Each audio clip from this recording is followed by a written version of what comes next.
എടാ ഇത് എന്തുവാടാ ഇതെന്തോ സാധനം എന്നാണ് കാക്കിവിട്ടേന്റെ ട്യൂബ്. എടാ ഇത് ആലപ്പുഴ ബീച്ചാണ്, അതുപോലെ മെഡിക്കൽ കോളേജിന്റെ വേസ്റ്റ് ബിന്നാണ്. ഇപ്പോഴും പറയുകയാണ്, ആലപ്പുഴ ബീച്ചിൽ 4 ആള് കൂടുന്നിടത്തല്ല ഇദ്ദേഹം പോകുന്നത്. ബീച്ചിനോട് ചേർന്ന് നിൽക്കുന്ന കാട് പിടിച്ച പ്രദേശം, അതാണ് ഏരിയ.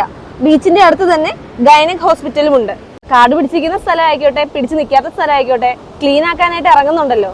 ഒരു ദിവസം കൊണ്ട് തന്നെ ഒരു മനുഷ്യനെ കൊണ്ട് ഒരറ്റം തൊട്ട് മറ്റേ അറ്റം വരെ ക്ലീൻ ആക്കാൻ പറ്റത്തില്ലല്ലോ. ഞങ്ങൾ ഒരാഴ്ച കൊണ്ട് ക്ലീനപ്പ് ചെയ്യുന്നല്ലേ പറഞ്ഞത്. ഞങ്ങളെ കൊണ്ട് പറ്റുന്ന പോലെ പറ്റുന്ന ഏരിയ ക്ലീൻ ആക്കും. ആക്ച്വലി ഇന്നത്തെ ഒരു മണിക്കൂർ, ഇന്നത്തെ ഒരു 10-20 മിനിറ്റ് ആയുള്ള 1 മണിക്കൂർ ക്ലീനപ്പ് ചെയ്യാനുണ്ട്.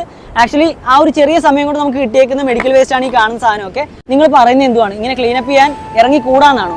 അല്ലെങ്കിൽ ഇപ്പം ഇതുപോലെ ഒരുപാട് ആൾക്കാർ കൊണ്ട് കളയുന്നതായിക്കോട്ടെ, എങ്ങനെയൊക്കെ ഇവിടെ എത്തുന്നതായിക്കോട്ടെ, ഈ മെഡിക്കൽ വേസ്റ്റ് ഒക്കെ ഇവിടെ കിടക്കുന്നത് പ്രകൃതിക്ക് ഗുണമാണെന്നാണോ, മനുഷ്യർക്ക് ഗുണമാണെന്നാണോ? എടാ എല്ലാവരും കൊണ്ട് കളയുമ്പോൾ 2 പേര് ക്ലീനപ്പ് ചെയ്യാൻ ഇറങ്ങുന്നുണ്ടെങ്കിൽ അതിനെ സപ്പോർട്ട് ചെയ്തില്ലെങ്കിലും കൂട്ടം കൂടി എന്തിനാണ് നീയൊക്കെ ആക്രമിക്കാൻ ചെല്ലുന്നതെന്ന് സത്യമായിട്ട് എനിക്ക് ഇത്രയും കാലമായിട്ട് ഒരു ഐഡിയയും കിട്ടണില്ല കേട്ടാ.